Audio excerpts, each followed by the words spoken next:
Hi everyone, welcome to another conversation where we talk about getting the things that you want through changing the world with regards to your career and your job aspirations, and being consistent and staying the course and not getting distracted and making sure that you're working with your environment rather than your environment working against you. In this specific conversation, we have a focus of contemplation. So contemplation is something that we can spend a lot of time doing, that it can lead us to take action or it can lead us to procrastinate more and more. And I know I have a tendency to contemplate for such a long time that I become inactive. So that is one of the downsides or the caveats to contemplation. And in one video series, we talked about journaling and creating a manifestation board of some sorts. And I personally like journaling, just writing down the things that I want. It allows me to revisit and to change and understand where I need to maybe adapt new visions for myself given where I'm at, and to stay away from limited manifestations. I like to just continue to believe that no matter what my environment brings me, I will have the ability, the knowledge, and the tools to transform that into an energy that is very vibrational for me and brings me some level of success, and brings me success however I deem that success at the moment. And so contemplation can help you to revisit things like that, and contemplation can help you to decide if an action you took is no longer necessary, if an action you took needs to be changed, so you can redirect yourself towards the path of materializing the job and the career that you want. And by doing this, you bring yourself more into a space or a vibration that helps you to attract what it is that you're looking to vibrate at, what it is that you're looking to manifest in your life. And constantly revisiting those things, I think, is very helpful in a reminder when things are not quite happening at the pace that you're wanting them to. And in one video, we talked about having patience, understanding that time is an existent. It does have an expiration date for this experience that we're having right now. But you should always be aware that it should not pressure you into doing things that you may not be ready to do. And that's what contemplation does. It allows us to analyze. It allows us to have those inner dialogues within ourselves, with others at some point, and also to find that balance within our environment, because sometimes your environment will bring you circumstances that you will need to analyze and decide whether or not that is something you want in your life. And you can attract a whole sorts of things. That's why it's important to be aware of your subconscious energies or your unconscious thoughts to bring out your most authentic self, because we want to stay away from inauthenticity. I think that is something of the past.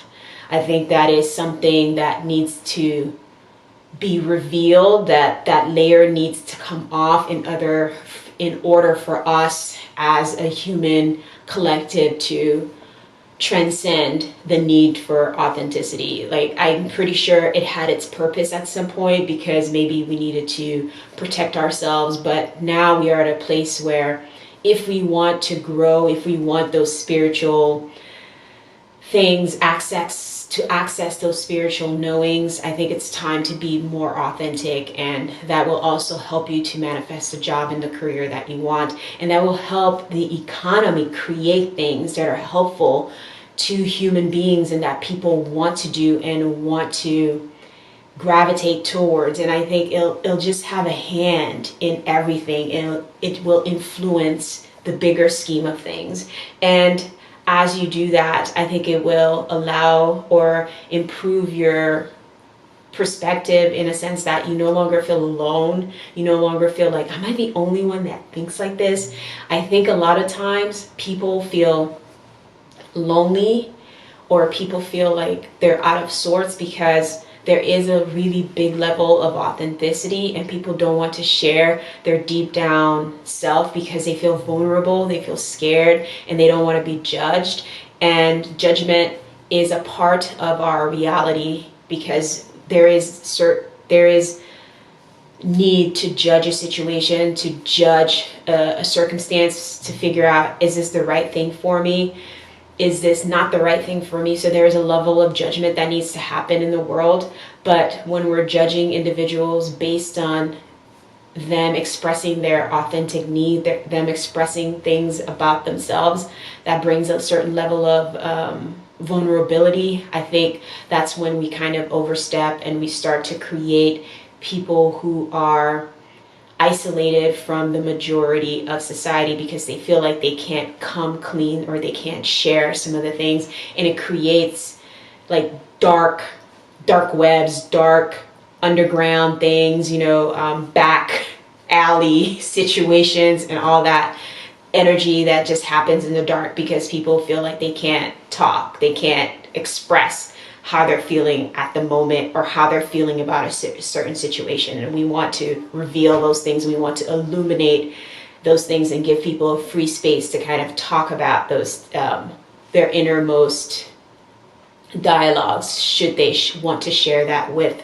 an individual, and we want to give them that space to do that. And that happens in your career aspirations too. Let's say you have a career aspiration to be X, Y, and Z, but you feel like you're going to be judged for that, or you feel like society's not going to respond well for that, or you feel maybe you're not going to make enough money and you want to make money because, right now money, depending on how much money you have, it allows you a certain level of opportunity. It allows you a certain level of ability to have change in your life, ability to change your direction. So it can bring a lot of material satisfaction, but sometimes it lacks the spiritual satisfaction that we're looking for. So that goes into those people who do have money and are still unhappy. So it's not just about that. It's about finding a space, attracting things to you that are helpful to others, as well as bring you joy in the world, and materializing a living doing it.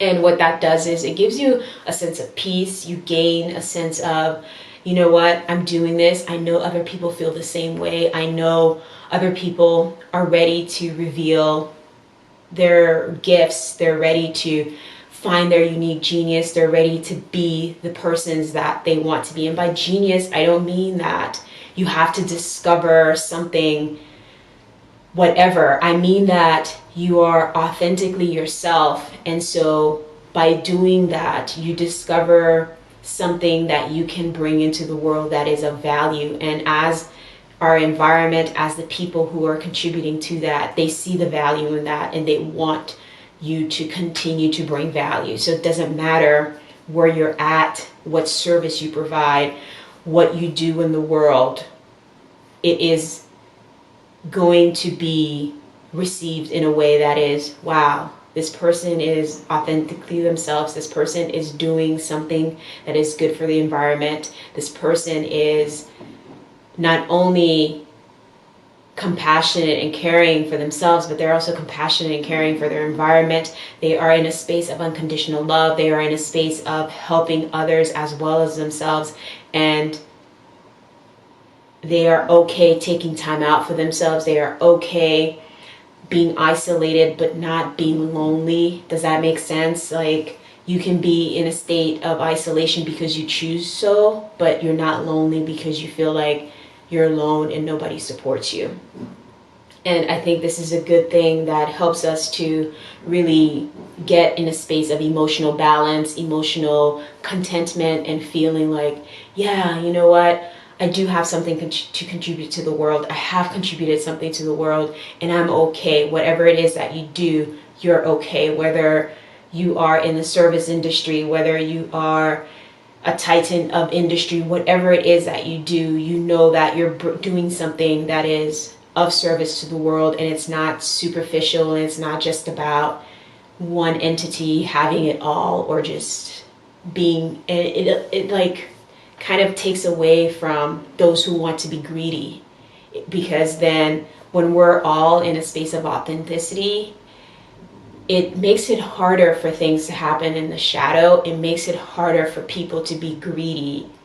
It makes it harder for people to be like, yeah, everything's mine, all mine. You know, I'm thinking of Smeagol in, oh my God, that trilogy with the hobbits. Sorry, I can't think of it. But, you know, the ring, everybody, you know, the ring calls to you because there is something inside that wants to possess, that wants everything to be yours. But when you have that dialogue and you bring it to the surface and you confront it, you realize that you don't need to possess anything, that things can be shared, that you can be okay despite what's going on, that you can be innovative, you can be creative, and you can find new ways to live. Then the stuff that happens in the dark gets smaller and smaller and smaller, and the stuff that happens through unconditional love, boom, it just keeps growing, boom, and it just keeps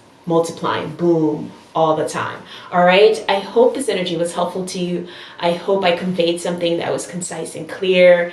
And if you liked this video and you thought it was helpful, please take the time to like and share and subscribe to the channel so the YouTube algorithm can say, hey, yes, this is something of value that more people need to see.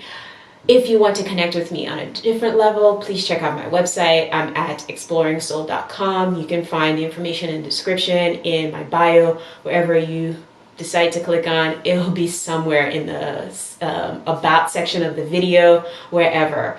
And you can also check out my jewelry. That's another way to support the channel, but the cheapest way to do it is to like, share, and subscribe to the video.